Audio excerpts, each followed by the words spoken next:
Hi, what's up? We're in the third pod. Please go check out the previous pod. I was speaking in those pods about how it is that when I came to Christ, I sought Him for what it is that I wanted in life. I wanted a family. I wanted a legacy that was established on just purpose in a set, like I can't call it a utopia because some people really hate that word, but just a unitary, solid, unique, directed purpose amidst a group of people, otherwise known otherwise known as a family, right? Yeah, I recognized, I noticed eventually that what job desire, what job career choice that I should have been whispered into my ear to pursue when I was still in high school but did not know any better to look out for that particular career was management consulting. Before I could even search out my aspirations for management consulting, I lost everything. When I had lost everything, I was struggling financially to make ends meet, and so I started to basically spread out what little I had to go a long way, and that's when I learned how to bake. Baking of which was frankly to feed me over longer periods of time without having to go to the store afresh and buy a loaf of bread. I would much rather make my own loaf of bread, right? And upon then experimenting with baking just to feed my stomach, I developed an adoration for it until it got to a point where I had gotten so good at it that I wanted to make out of it a business. I, however, did not want a business as I did not want to be a baker chilling in a bakery selling pastries. Even if the bakery would get very big, I did not want that. I wanted to bake at my leisure. Do you understand? Every single morning I gotta wake up and make donuts. Every single morning I gotta wake up and make puff pastry. Every single morning I gotta know that would be a chore, and that would be limiting me or restricting me to one career, because there's no way that I could ever be a baker at a bakery and also be so many other things. A bakery of which opens at like 6:30 in the morning, 7 for people going to work, and then it closes at like 5 p.m, 4 p.m. in the afternoon, and you gotta also be in the bakery cooking or baking way before the bakery even opens. So it was going to take away all my time. So I knew that I loved this particular craft, but there was no way that I was going to work to open an actual bakery. It was not going to happen. But I wanted somehow to monetize baking, and also baking that would be on my own clock. Something that I would do that I dictate when I do it. And so when I started to basically notice that the very people who taught me how to bake are the very people I should be following after. I learned how to bake from YouTube tutorials. So I at some point got to not a conviction, but a determination to, upon getting my own apartment, little by little, brick at a time, build a YouTube channel for cooking. Build a YouTube channel for pastry in particular. And well, I mean, I haven't been able to do that because I can't do a YouTube channel. I can't start a YouTube channel for baking because I don't have my own kitchen. I don't have my own house. I don't have pretty much what I need in order to make that work. I also wanted to then give away what it is that I would bake to my community, so as to feel good about feeding people and helping people along, and mix that also in with the gospel, right? So that's one stream of income that God gave me. Remember, I sought His face and I was like, Father, give me a career, a job that I'm going to love and be passionate about. I did not know that I would love baking. I should have known, because my grandmother was really good at it, and so too was my mom. She just stopped doing it. It runs in my family, but I never experimented with it enough to basically develop a passion for it until I was suffering so much that I had to bake for myself, and then I realized I loved it. Okay, so that's the first thing that God gave me. Remember, in the previous part I spoke about how it is that diagnostics was the thing that God had blessed me with as a gift. I'm able to diagnose root causes. I am a pathologist that way. I told you guys that I could not study medicine because I'm squeamish, I'm queasy, I'm also very sensitive to sorrow, human suffering. I can't take it. That level I wouldn't be able to deal. Do you understand? But I wanted to be able to work with the human body, the anatomy, in a way that is helpful, but in a way that also spares me from a lot of the sorrow of human beings, because that would be too much for me. Okay, so then as I was like trotting on along in my suffering and my sorrow and all of these things, I then happened upon other problems in my life. So I lose a job, and then I lose therefore my ability to take myself to a salon to deal with my natural hair, my afro hair. It's all hard, not nappy, and like entangled and strange. Even though it was this like beautiful mane once upon a time, now it's like not trying to grow because I don't know how to handle my own hair. Somebody else was dealing with it before I lost everything. And so I lost my hair. I tried to keep it in a bunch. I had a beautiful afro. Goodness, you would just go on Facebook, you would see what my hair looked like before I lost it, right? I'm recovering, I'm catching back up again, because yeah, that's the thing that I'm getting to right now. So I tried to maintain it. It broke like no man's business, and I relaxed it. I put relaxer in my hair because I imagined that whatever, I've had an afro for almost a decade, so I guess it's time for a change. I hated how flat and how like gatsy like a little kitty cat I look like on the head. I hated how thin it was. I could not stand relaxed hair. I tried to maybe put a little bit of relaxer in my hair so as to soften my afro to make it more manageable. Again, I did not like its girth. I did not like the way that it looked. This was happening over a season, some time. I'm cutting a very long story short. So ultimately I got to a point where I was like, you know what, I love my hair, and I love my hair natural, and the best hair that I've ever had has been natural. So I gotta find a way around this. I gotta find a way around this, guys. You know, I gotta find a way around dealing with my hair. So I again went on YouTube and I made a decision to learn, study hair, what grows it, what does a better thing for it, what this, what that, how to handle, never mind just any hair, but 4C hair, i.e. our natural hair, black people's hair, this coily stuff that we got going on, how to deal with that. And all of the lessons that I learned from all of these women all over YouTube enabled me to thrive my crown, right? You've seen my hair, if at all, you've watched some of my videos where I do hair. Now, as a result of learning how to deal with my own hair, I then developed a strong desire to help others the way that I was helped along. Remember, I told you diagnostics, I'm big on healing. The loss of my hair was so devastating, guys, because of the fact that I had grown this beautiful mane. I was known for it. Like, you know when something on you sticks out, no one can ever walk by you without raising it. That was my hair. Like, my hair was this thing that when it was out, my afro, when it was out, which was not very much, because I used to always cover it in protective styles back in the day. Whenever it was out, almost every person I would meet would comment, and it was always positive. If I would upload a photo on YouTube where my afro was all out, I was never short of commentary underneath that particular post. My hair was my crown of glory, guys. Is that basic? And when I lost it, I felt so defeated. So I know how painful it is for women who are struggling with hair. I know when they start to lose it, especially when it was their signature feature, their defining feature. I know how heartbreaking it can be to struggle nginwele. And you know, there are things that before I lost my job, I never would have investigated or interrogated so much so as to come to a conclusion.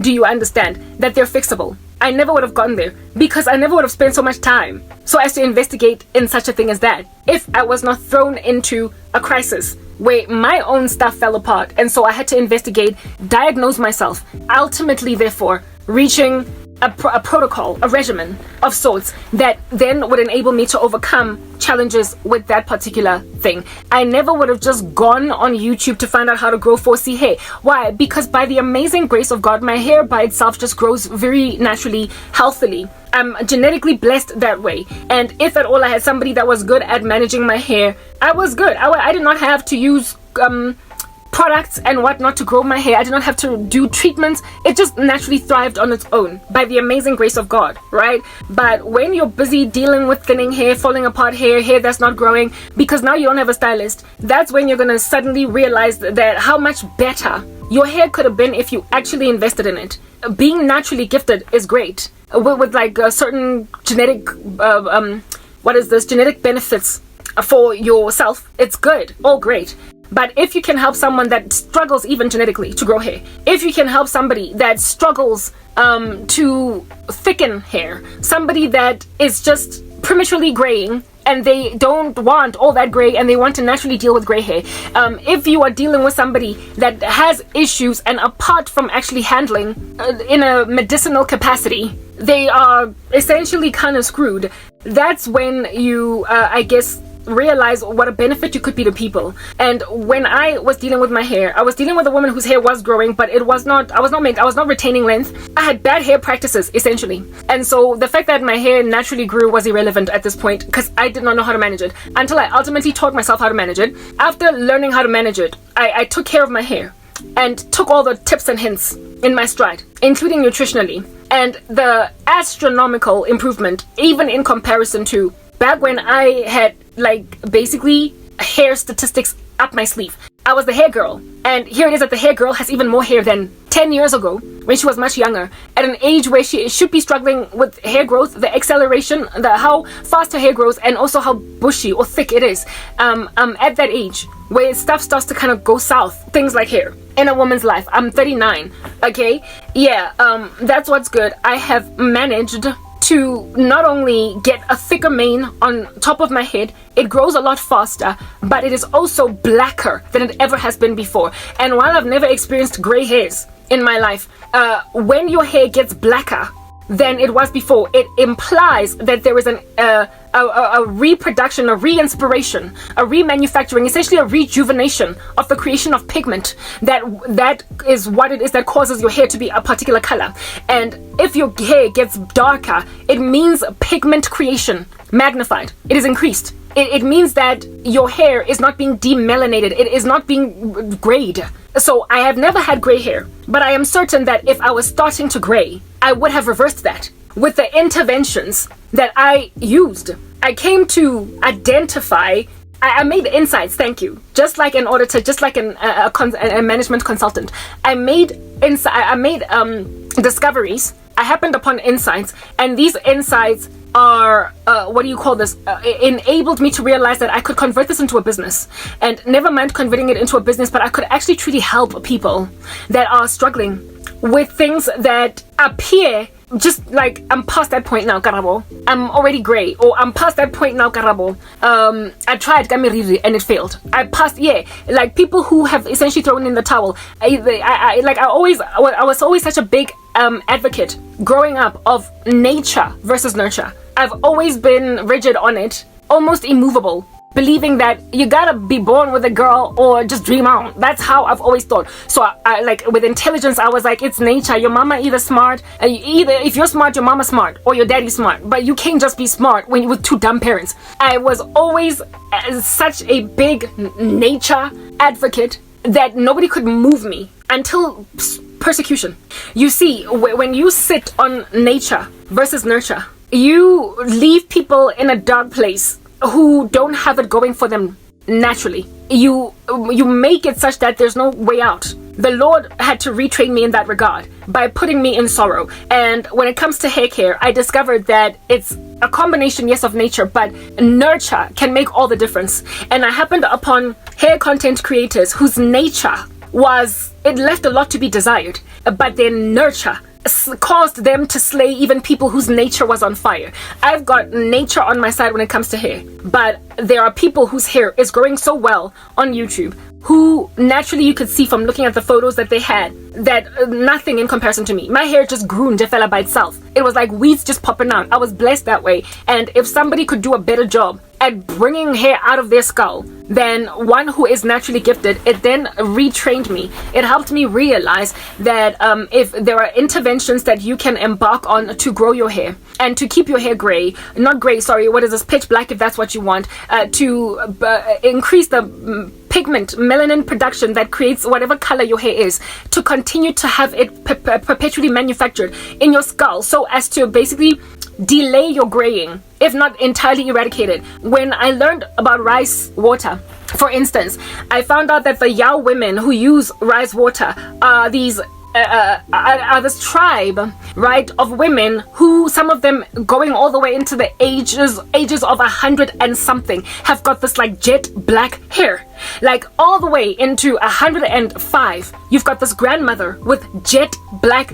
How's that even a thing? How's that even possible? I started to realize that it is possible to inspire hair to stay black without ever graying, because that's how the Yao women do it. There's no person in this world that does not ultimately encounter grays when they get to a certain age. And if you're 105 with jet black hair, no, I'm sorry, that is not nature. That's nurture. That's what you're doing. That's what under heaven it is that you're doing to basically make sure that grays are not a thing. So I do believe that it is possible to reverse gray hair without using hair dye, because I have seen my own hair go jet black. It was already black, but it's now super black. Do you understand? Because of interventions that I'm taking both internally and externally. So granted that was a thing. You can reverse aging of your hair from the inside of you.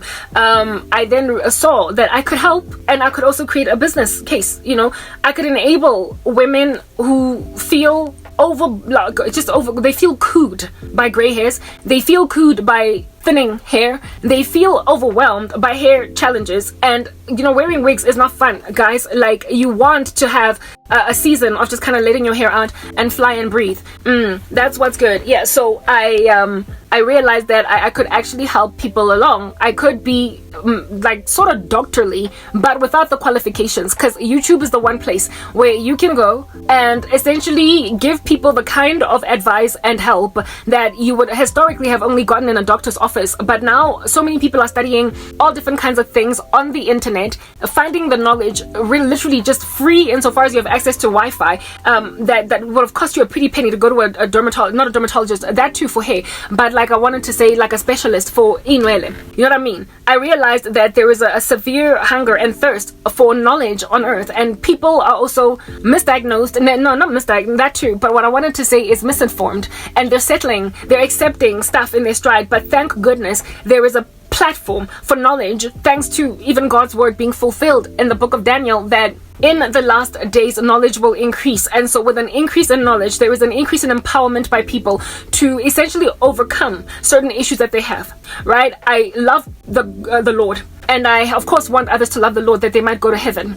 Sometimes the way that you enable a person to understand that God cares about them, and so therefore cause them to respond appropriately to God, instead of being passive, aggressive, or rejectful of the Lord, is to make them understand that the Lord sees their pain in light of small things, including big things. So whatever it is that the world considers to be a triviality, and enough for God to ignore it because he's so busy, the Lord has cared enough. Basically, eradicate a problem that was small. It was a triviality in the eyes of many others, but because it broke my heart as badly and as bigly as it did, it was catered to by him. He cared about the loss of my hair. And so when the Lord cares about such a small thing, when you're undergoing so many other issues, you recognize how it is impossible for him to neglect the big things. So when the Lord corrected my hair, I then was like, this is another area of diagnosis. If at all you can help women understand that every ounce of pain in their hearts that they're dealing with, that the world however imagines is trivial, God cares for it, because look how he cared for me. He cared for my hair. Even in the midst of all of my poverty, with me having nothing, I still have managed to grow a beautiful mane. So when you tell a person, whatever man, that's a tiny little issue, nobody cares. That's the kind of stuff that will make a person so bitter that they might not even look at God, if you know what I mean. Like when you think a woman that is getting irrecoverably just constantly just popping, and you basically explain to them, or this person, like they're dealing with struggles, God, like they're having an issue with their relationship with God, and they're feeling disillusioned. You have no idea just what it might actually do for them before you even talk to them about their compromise with God, how it is that the Lord might actually first and foremost just deal with the thing that's plaguing her the most at present. Before, every time she's struggling with a relationship with God, she is struggling with compromise and settling. And she is a woman that perhaps, for instance, is waiting on the Lord for a husband, but she's got this like cystic acne.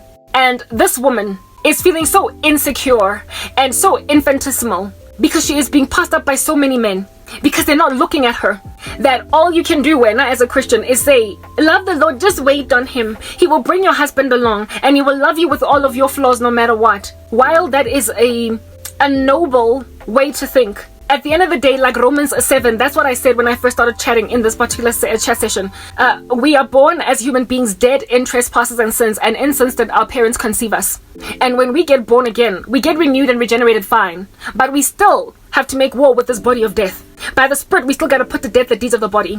So since men are naturally just visual, they're born naturally visual, they tend to make decisions on women based on what they see. When they come to Christ, they got to make war with the fact that they tend towards making decisions on nothing but aesthetics. They have to actively fight it. They have to actively brittle that tendency, knowing that beauty is fleeting and charm is deceptive, but a woman who fears the Lord is to be praised. They know that. You gotta help men along in their sorrow, in their struggle, being carnal. You gotta help them along. You cannot just expect a dude to be so spiritually mature that he will take a woman he's not attracted to and marry her because she's super godly. So when you're dealing with a woman dealing with insecurity issues, self-esteem issues, because she's just riddled with all of the cystic acne and her hair is not growing, she's got a bad case of alopecia, you can say God loves you and the Lord is going to bring a man that's going to love you as you are, and indeed that is possible. Your diagnostic power is in basically enabling this woman to clear her acne and to grow her hair, and so therefore enable a man that is struggling with his flesh to not have to struggle so much with his flesh, because he will be naturally attracted to her because her skin has cleared and her hair has grown back. So you diagnose the issue at the root. Make this woman realize that God cares for the small things and the big, and while it might be considered small to you, to them, your issues with hair growth, and while it might appear trivial to them, your issues with skin, it is gargantuan to you. It is a tumultuous earthquake in your heart. It really wreaks havoc in your life. When you look in the mirror in the morning, you can't even stand what you're looking at. So how in the world are you going to be confident in the presence of a man? How are you going to even look him in the eye? How are you going to spend enough time talking with him to convince him that you are a helper suitable? If you can't stop thinking as he's talking to you that he's probably looking at my oozing, passing, like cystic pimple, you will stumble over your own words just based on your own insecurities as you are looking at this man, imagining that he thinks of you as a monster. So you might even stumble your own game by simply being just violently insecure. So you diagnose the issue. You look at a situation, all of it. You scan it from the top to the bottom. And you therefore help a person be placed in a position to be now at ease, being secure in Christ. So this woman, for instance, is the example that I'm using with this woman who is struggling with a relationship with God. She is embittered because she's been waiting for her husband for a minute. She is struggling to basically hold fast to her convictions that she wants a Christian husband, because at this point she's turning 40 just like me, and there is somebody in the office that is an unbeliever that's pursuing her hard knock. So why not just settle in that regard? Because look at all these guys that have passed me up, and how dare I be choosy about it being a Christian or not, until somebody walks up and is like, so what are you doing for your skin? Do not be scared to ask people that question, because I was helped by people who asked me that question. I went to the discount and a woman asked me, so what are you doing for your skin? Even though she was scared to talk to me at first because she imagined I would be offended. But I felt grateful that she identified an issue and so therefore made a diagnosis, a recommendation. She was diagnostic in and of herself. She saw I have a skin issue and it was beating on my heart. It was weighing me down. And the Lord God Almighty charged her to, even though she was scared to offend me, nonetheless knock on my door and ask me. The same thing is true of the doctor that I went to go and see for my cough. Upon eventually checking me and putting a little stethoscope on my heart, he then was like, so what are you using for your skin? My skin was that bad. My skin was that bad. That doctor was a GP, not a dermatologist, a general practitioner. You understand? But he cared enough for me to realize that I have another issue. And I felt grateful for him asking that question. I also felt grateful for the other lady asking me that question. All the products that I'm currently using came recommended by people who were like, so what are you doing for your skin? The lady that made the recommendation of the other product that cleared my acne finally. We were talking about something else, and ultimately she was like, so how about you try this out, because other ladies have been cool with it. Sometimes before a person can be successfully evangelized, you gotta deal with the root cause that's eating them alive. Or sometimes before you can encourage a person to truly trust God, you gotta diagnose the thing that's eating them alive, making them think God does not care. And so this chick that's got this bad case of acne has likely been praying for God to clear her skin in her own prayer closet. And everybody else has just been like, be mature, wait on God. Until somebody walks up and is like, hey, hi, what's up? In the name of Christ, I'm good. So what are you doing for your skin? You know, this is like product that I'm using. And this woman will suddenly sit down and take notes She will sit down and take notes because she's been asking all along, and at the back of her mind, just like I was thinking at the discam, I will remember that I have prayed to God and asked him for help concerning my skin. I'm breaking out. So you don't even know what a person is taking to God privately in prayer. And even though some prayers you might imagine are trivial, shallow for a person to be praying, there are people that are thoroughly focused on that as a prayer item, dedicating half an hour of the entire prayer session to it. But it's trivial to many. But the Lord is the God of the small things and the big things. So the Lord gave me a gift to basically diagnose. He gave me a gift as a pathologist, a diagnostic gift to identify the root cause of a person's rebellion against the Lord. And the way that he has given me this power is by giving me might, is by giving me issues in the same area. He gave me issues in the area of getting food, until I could spread a little to go a long way. He made me thrifty, able to, make sound purchasing decisions. In the area of my hair, he took me to school through YouTube because I was struggling to grow my hair, right? Given that I could not maintain my own 4C hair. Until I studied and studied and studied and studied. And now I am knowledgeable enough, having seen fruit in my own life, to give counsel to women as to how to grow their hair from the inside out. Not only in terms of products, but also what they ingest. Because with me, I do believe it is a combination of what I ingest and what I use on my head. And I have explained on numerous occasions what I ingest. And it is cheap. It's not like multivitamins or whatever. I drink. This is like drink that I have every single day. I'm not going to labor into it. I'm explaining a bigger point right now. We're not so much talking about hair care or skin care, but the overall thing that I asked for from the Lord. I'm still talking about bespoke items coming from heaven. And that I made an observation over time. So why under heaven did I even start taking that drink that I took every month? It was because I was studying my skin. There was a time when I was just breaking out into a whole bunch of acne, and I didn't know what was going on. I had come from having absolutely perfectly clear skin to now I got this acne. What's going on? Like, what's happening? So what did I do? Sat down in front of a whole bunch of estheticians, sat down in front of a whole bunch of dermatologists. I sat down in front of a whole bunch of Lay Jane and Joe, however, nonetheless, skincare, gurus, experts, whatever they want to call themselves. And I learned.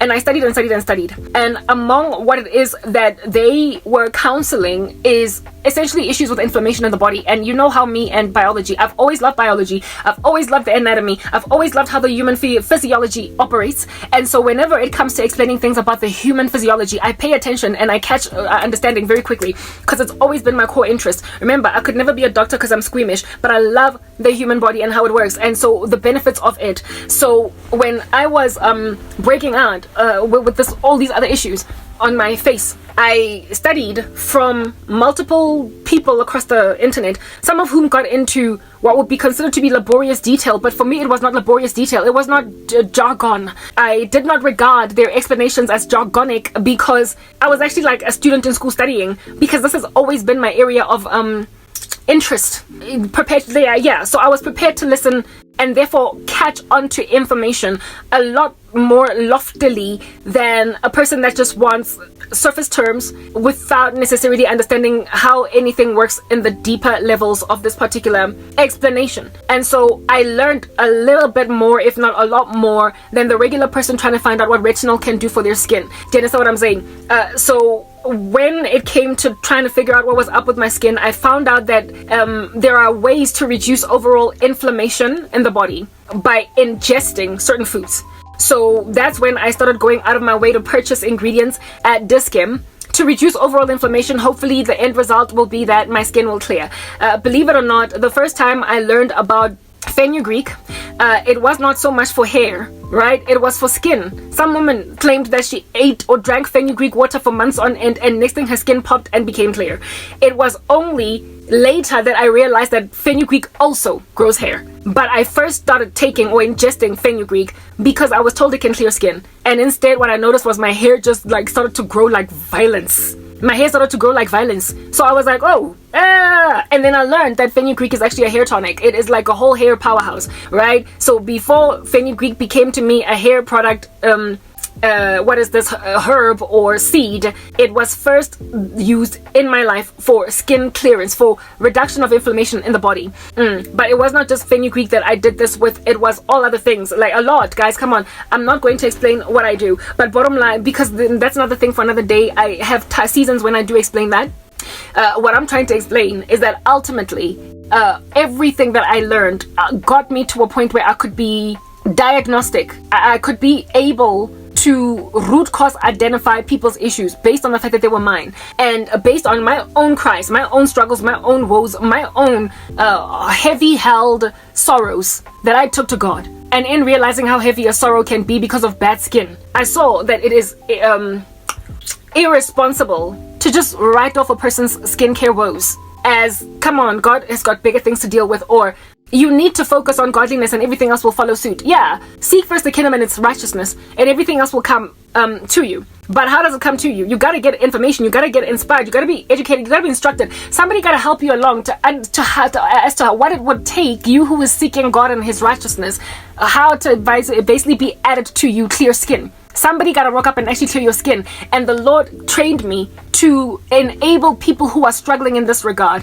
so that they can see that God has cared even about their skincare and not merely just says, seek first the kingdom and its righteousness and I will add good skincare to you. He has indeed told them, seek the kingdom and its righteousness, and then I will send somebody, one of my servants, to help you with skin. That's how it's going to be added to you. So that's how I am a a pathologist that way. That is how I am a management consultant that way. I am able to make insights, gather insight, find, identify an issue where others don't quite see it. I easily spot what a person likely is struggling with. I've been given compassion that way. I've been given empathy for people's core issues, such that when I talk to them and about those issues, they realize that God has cared. Because a lot of times people have gone to God and asked Him for stuff in prayer, and nobody knows what people have prayed in their prayer closets. And you realize the anointed miracle in the room when someone raises something that you prayed about. And so you see that, oh, God sent somebody to answer that particular prayer. Do you understand what I'm saying?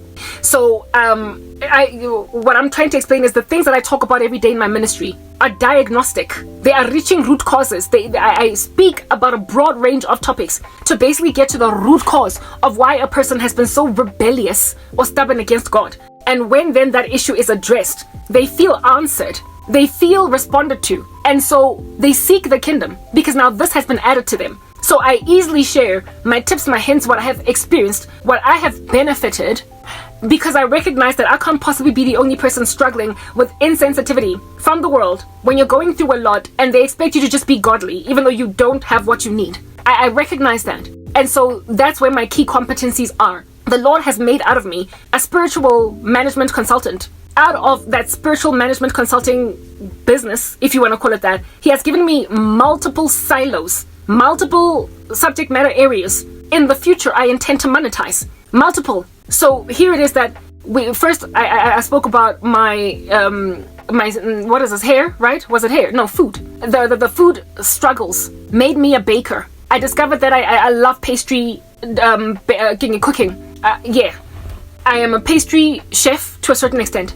That is a core competency that was given me by God that will one day be monetized. And then that started because of my suffering, my struggles with food in the beginning of my sorrow, and then the second one was my hair. And upon learning stuff about my hair, I have got a future intention to enable whoever, right? I don't believe that I'm ever gonna start a hair in my nutrition channel and my fitness channel. I will talk about hair, not fitness. Let me rather say nutrition. Yeah, because I intend definitely to also do nutrition, right? I can never really just focus on hair alone. I'm not passionate enough about it to focus on it alone. I am passionate enough about baking to do that on its own.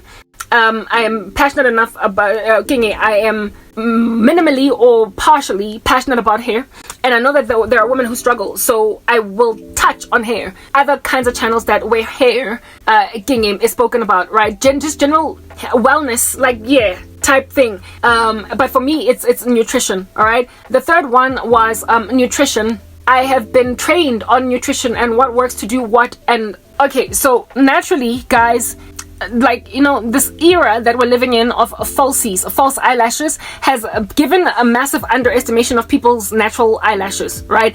So naturally, I have had some somewhat, rich, blackish, visible eyelashes. Mara, because of the era of falsies, my eyelashes are underestimatable. However, if you still have mad respect for your own natural eyelashes, okay, If you also are not a makeup wearer, you want your eyelashes to be slightly bushier, maybe even your brows. Ever since drinking my drinks, my eyelashes have been thicker. They've been thicker in a noticeable way that I can see in the mirror when I look at them, right? But you would not notice that because right now I'm wearing like app makeup. You won't be able to see my own natural eyelashes, but my own natural eyelashes have grown because all of the hair on my head has just done so well. My brows are slightly bushier. My eyelashes are slightly, thicker and longer. And my head of hair is strong on the head because of these interventions. There are people who are interested in such information as that. Do you understand? And who feel blessed and regarded by God when such things enable them along. So they have like overall health benefits that you will start to notice, like a whole rejuvenating anti-aging effect in your body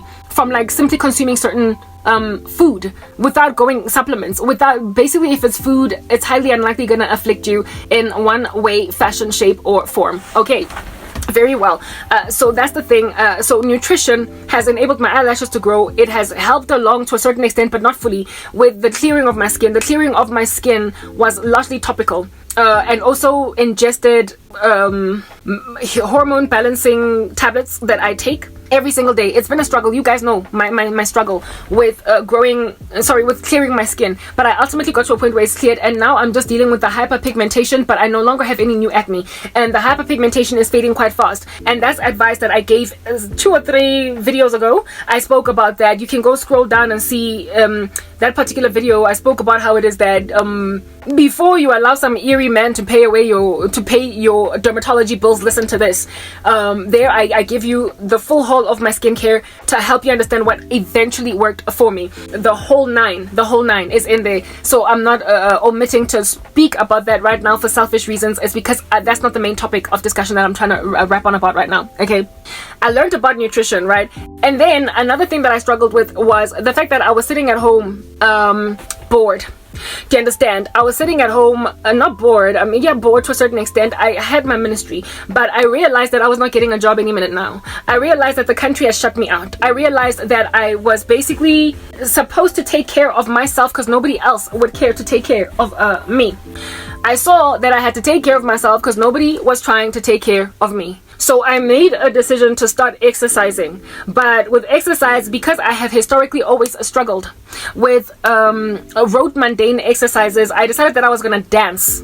I've always been a dancer, but not as seriously as I currently am. I've always loved dance, but I don't have any formal dance training, but I've always just loved dance. Okay, however, I got super serious with it, even down to the level of getting trained through choreographers. First I started turning on whatever music was on, and I would do like 10 to 20 minutes, and then I got so fit, I got fitter and fitter that I was able to do like an hour, 2 hours of exercise, and that lingered for years. And as I was growing in this craft, I then also would learn from actual choreographers. So I have been trained everything from home. When dance worked out for me when it comes to exercise, I developed a deep adoration now for fitness, something that I never, if I was still working in corporate South Africa, I would never under heaven have ever gotten to a point where I would see it as a feasible pursuit to one day do fitness, like as a trainer, like as in somebody that is actually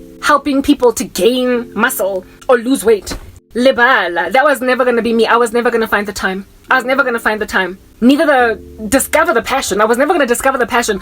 Being at home made it such that I did not have access to many things that people who have jobs have. I would have always kept on trying to go to the gym. That's what I'm trying to explain to you guys. If I was still employed, I was gonna keep paying. There was a year when I paid in advance a year's worth of membership at the gymnasium, and I never went. I spent 5,000 rands and I didn't go. Imagine that. Get 5,000. And that was because I had no motivation, zero motivation. The only type of exercise that has ever helped me and maintained me in it has been dance. And because of dance, I did things to my body. In other words, build my body to a level where for the first time I got to see muscles in parts of my body that I never thought would ever pop muscles. I'm one of those soft muscle people. Like, I don't naturally have a toned physique, and for me to tone in that area was like, whoa, I did this all by myself, doing my own thing. I did not learn, I was not focusing on particular muscle groups. I was only watching choreographers, watching dancers on the internet, and then trying to copy what they do. And I grew in grace, and I got better and better at what I did. Do you understand? And built such a beautiful body that I never thought I could ever have. That all of a sudden I had aspirations to do fitness training, but using dance. To do essentially what would be the tantamount of building your body up using your own muscle or your own body's strength, but through dance. So a form of dance calisthenics, if you want to call it that. That became a passion so exorbitant of mine that it became for me a singular source of income potential for me. In order to make money in the future, something that I could monetize. So do you see why I'm saying that the Lord answered my prayer through strife and suffering? I asked him, God, give me a job that I want to do. Made me realize when I was still working in corporate that I liked management consulting and that I am a diagnosticist or a pathologist spiritually, in that I identify root causes of issues.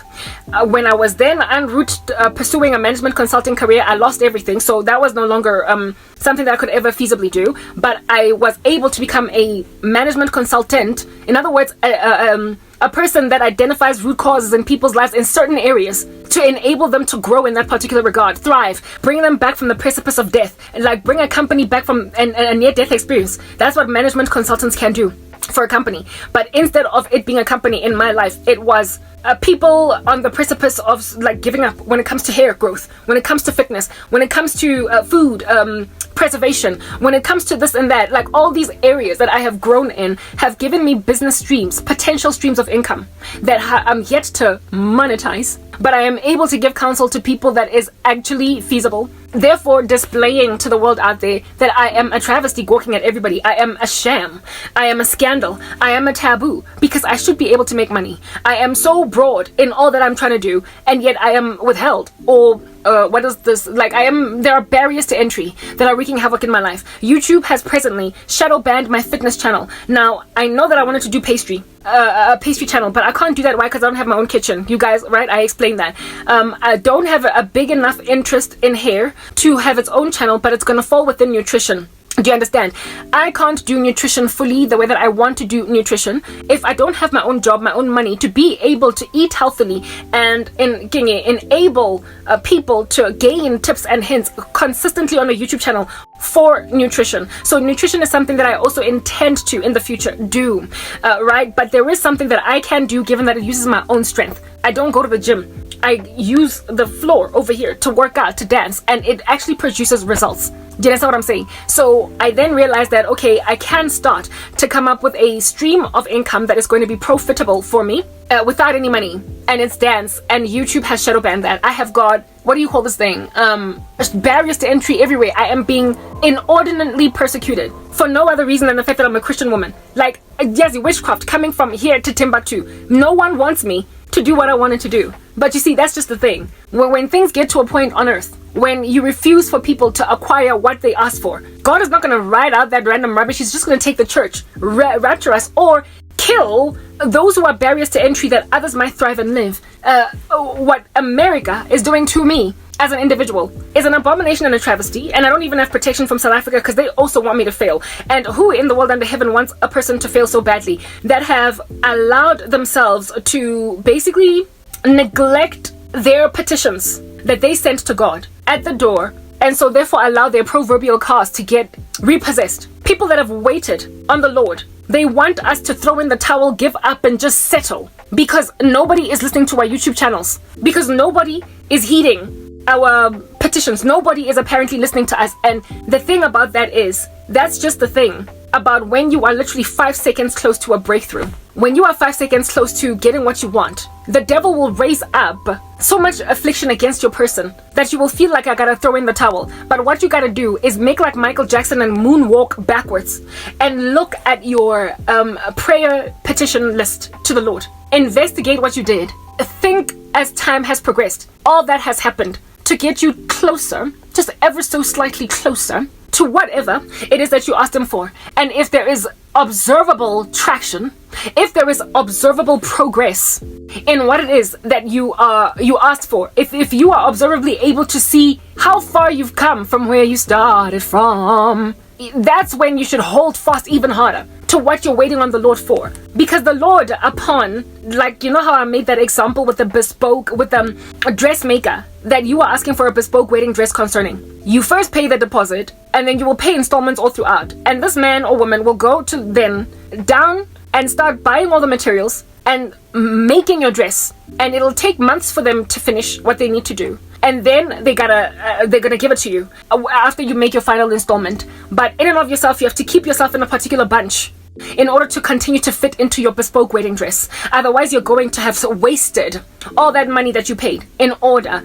to get this dress made for you. The Lord is the one that prepares you for your acquisition. Whatever under heaven it is that you asked for, He will build in you all that you need to ultimately get there. He will give you everything you need in order to achieve fulfilled dreams. It is a providential process. It takes time. You cannot just merely enter into answered prayer, if at all, especially what you're asking for is bespoke. If it is that bewildering in its aspects, if it's just marvelous, too marvelous to touch, then honey, you need to be marvelously chiseled. Do you understand? In order to acquire it. Only think about Joseph, how it is that the Lord showed him that his whole family is going to pay homage to him one day. And they just laughed at him and threw him into slavery. He was endured through so much hardship that he got to a point where he essentially had given up on that dream. Like it was just God patronizing him. Until after all that pruning that he endured in Egypt, he ultimately got to a point where he interpreted Pharaoh's dream and then built the irrigation project that would ultimately feed the world during a famine. He was on that day then the prime minister of Egypt. When his brothers came along, they then did exactly what it is that it was predicted to happen all those years ago. They paid homage to him. The sun and the moon and all of the sheaves bowed down to Joseph. They bowed down to Joseph. It happened like proper, like hand to glove, but he had to be put through a process. So the petition was at the beginning of his life, and the dress was at the date of comeuppance for his brothers and recompense for him. And when everything happened according to what he asked for, it was like, whoa, I didn't expect it to happen like this. I didn't anticipate to undergo so much suffering, so much long suffering, so much patience, but it ultimately paid off. What is imperative is to not give up anyway along the way. Because you're a slave in Potiphar's household, don't throw in the towel. Because you're a prisoner in Egypt, don't throw in the towel. Just continue to serve the Lord, and ultimately a cupbearer and a baker are going to come through. And through the testimony of the cupbearer, you will ultimately be placed before Pharaoh. And then you will be made the prime minister of Egypt, and your brothers will ultimately do what it is that was predicted all along anyway. How long did it take? 1,000,000 years, didn't it? Yeah, but it nonetheless got you there. Pay your installments until the very final one, but also keep yourself in a bunch. You got to be maintained in godliness. Joseph was a cut above the rest in Egypt. Why? Because he was a Hebrew that refused to bow down to Pharaoh. He refused to bow down to the gods of Egypt. He still stayed God's servant, even though he was living in a pagan nation that did not care for his God. He nonetheless maintained what he learned in his upbringing, in his household, in his home where he grew up. He maintained his godliness. He never tarried left to right, even though he no longer had any Hebrews to fellowship with in Christ in the land that he was at. He maintained his godliness. What's important is to maintain your stance. While you're waiting, you gotta wait joyously with peace. You have to wait in holiness. You have to wait in sanctification. It is not the tantamount of waiting when you fornicate because you haven't had sex in a minute and then you decide to go back to being celibate again. It is not the tantamount of waiting when you watch porn throughout the whole time. It is not the tantamount of waiting when you masturbate throughout your celibacy. It is not the tantamount of waiting when you compromise your holiness. You have to keep your vessel in a particular bunch, much like, I guess, the analogy of the bride, the future bride, maintaining their weight since the Lord already took their measurements. At the beginning of them asking for the bespoke gown, the Lord took the measurements, did he not? So you still have to maintain. You pray in a godly state, asking the Lord for certain things. At the time, at the date of your prayer, you're godly. So you gotta maintain that godliness up until the date of the acquisition, the date of your husband coming along. You have to be still a godly girl. You cannot anticipate that you're gonna get your husband when you are masturbating every day or when you've bought a sex toy. Because what are you going to do being celibate for 12 years? You cannot anticipate that that's not going to be the thing that makes you the proverbial weight gain. And so now no longer being able to fit into your wedding dress. You will literally miss whoever it is that you're supposed to have waited for if you compromise. And settling is the thing that is eating alive a lot of Christians who, prior to them getting their breakthrough, they're like, hey, I'm gonna help God along. They either settle or they allow themselves to get fat. In other words, they allow themselves to lose the girth of their godliness in the season of waiting. And so you now are not a fit match, for crying out loud, for a dude that's been consecrated Like this guy that you're going to be marrying, he has been so set apart. He has been so fervent for Jesus the whole time that you've been waiting. He's been about just like you were supposed to be. His father's business. A man that is going about his father's business is not about to go and grab a bride that's masturbating every day. That's what you must understand. A man that is super consecrated to Jesus Christ is not about to go and grab a bride that's got a sex toy. He's not going to go and grab a bride that has compromised, that is still hanging out with worldly friends, that's still drinking alcohol and getting drunk every so often. He is not going to be able to identify you as godly, because in order for you to be found by Abraham's servant that is there to fetch a wife for his son Isaac, you, like Rebecca, gotta be about your father's business. Do you understand what I'm saying? You have got to be identifiable by your godliness. Otherwise, he's just going to walk right past you, because he's a man that is, of course, inundated by flash images of worldly women that can't, for the life of them, stop throwing themselves at him. And he has rejected every last one of them because he has waited for a godly woman. And so if you look no different from all of these other ladies flashing him like prostitutes at the red light district, yeah, he's just going to see you as some thirsty female of the world. Some girl in the world, some chick and fella in the world that is yet another trying to flirt with a Christian guy. And this guy is, while he won't offend you, he won't insult you, he won't say, "Get behind me, Satan." No, he won't be rude. He will just cordially, "Bye, Dinemo." Yeah, and never call you, never holla, never try to talk to you, because Dinemo, literally, you look like the world. You look like the world. So you gotta fit into your dress that you asked the Lord for in the beginning. Otherwise, monthly installments that you paid for that dress will be just a waste of money. And the guy who made it, your seamstress, the tailor, the dressmaker, will then go and sell that gown to recover his costs if you don't pay the remaining installments. And so you will lose something that you had already invested in, however, only up to a certain point, and then you dropped the ball. The Bible says that we must not grow weary of doing good, for in due season we will reap the peaceful fruit of righteousness if we don't give up. The operative end term is if we don't give up. We must not grow weary of doing good, for in due season you will reap the peaceful fruit of righteousness if you do not give up. Throwing in the towel is not at all acceptable. So, in continuing to tell my story, I got my, my fitness. I gained it. Do you understand? And as a result of gaining fitness, I grew even in nutrition. And you see, the thing about investing in your body is it builds your metabolism even better than what you already had. All right. And my metabolism got built up and built up and built up and built up over the years. And here it is that I was thinking recently, I've been trying to lose weight. And here it is that I'm thinking that, oh my, like, what in the world is going on? Life is really hard over here. I can't lose weight, right? I can't lose weight. I don't know why I'm not losing weight. Maybe it's because I'm getting old. Maybe my internal, physiology is aged. Maybe I am getting old and that's why I'm struggling to lose weight. I thought that I had lost my metabolistic flair or my metabolistic edge, whatever you want to call it, and so therefore I must be aging. I must be getting old. I've lost my je ne sais quoi, and all that jazz. Until having sat down for, first it was 2 weeks because of my cough, and then last week it was because of the weather, and then here today it is because I'm talking too much. I have been inconsistent with exercise, but nonetheless, every time I go back to exercise, I still have the energy that I have, but I have lost weight in this past passive season. I have not been working out as consistently as I have been. I bet you have made observations if you follow my ministry for any length of time, but despite having been largely sedentary, I've lost weight. I noticed yesterday when I worked out and I wore these black pants that were kind of snug, and now they were loose patches. I thought that maybe I was feeling things, maybe the pants were not sufficiently washed. You know how when you wash pants they shrink down? I was like, maybe I don't know, the washing machine didn't do what it was supposed to do. But when I washed my exercise last night, but this afternoon, when I watched my exercise video, I was like, whoa, I'm skinnier. I've lost weight. The very thing that I was asking for, I've lost weight. What in the world is going on there with me being sedentary, sitting around? With me being sedentary, not as active as I was. What is working for me in this time? It is the fact that my metabolism had built itself, and so I'm losing weight even without exercising, coupled with the fact that I am fasting. You guys know that. But I made a decision to eat as much food in the fast as I did even without the fast, because of the fact that I would feel very weak during exercise, but I would only start eating that food at 6 p.m.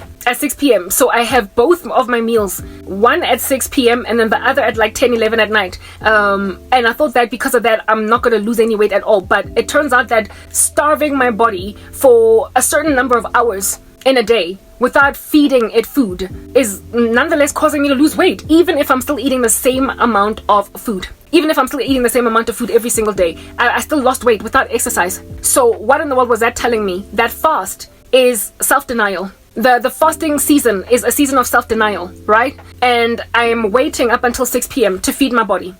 And during the season of self-denial, I am getting what I asked for in prayer. I wanted to lean down. I wanted to get skinny. I wanted to lose weight because I told you guys that I'm a tall woman. I don't like being big. I prefer to be slender, right? And I've been struggling to lose weight during the time when I was feeding myself, when I was just eating breakfast and then dinner. I tend to eat like 2 meals a day.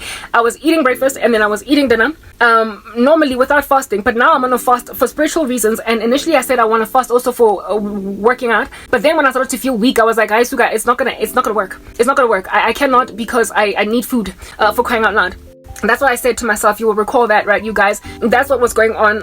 However, for me, the issue in question here was the fact that I was feeling weak prior to exercise and also during exercise, so I needed a food. And I thought, whatever, we're gonna abandon our desire to lose weight.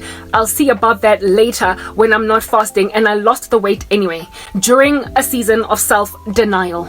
So God, when you are in self-denial, that is the best time, do you understand, for him to give you everything you want. It is the season of basically passing up that which is obviously not for you. When you think that you can't possibly gain anything from your feats in holding on to Jesus, that you miraculously happen upon answered prayer. I wanted to lose a certain amount of weight, and I've been struggling to shed weight, and I thought it was because I was getting old. Until I fasted. And even though I'm still eating the same amount of food in my fast as I was outside of my fast, only difference is that I did self-deny. Throughout the day I'm hungry. Do you understand? That self-denial has given me the desired results that I was looking out for during a season of not denying myself. Just by simply having hunger for several hours, and so suffering to a certain extent, I lost weight. My body rewarded me by making me lose weight, even though I'm still consuming the same amount of food, and also even though I'm sitting around, evidencing that what's going on here is not age. What God was doing was teaching me a lesson. He was showing me that just because you were leaning on your own understanding, you refused to fast because you were upset at what you imagined to be your fast not producing fruit for you. Because you were waiting on me for so long, and so even though I would tell you fast, Karabo, there's too much demonic attack going on. Fast, Karabo, there is too much demonic attack going. I feel like I need to finish this conversation in a final part. Yeah, let's move to a final part, so that I'm not rushing through this.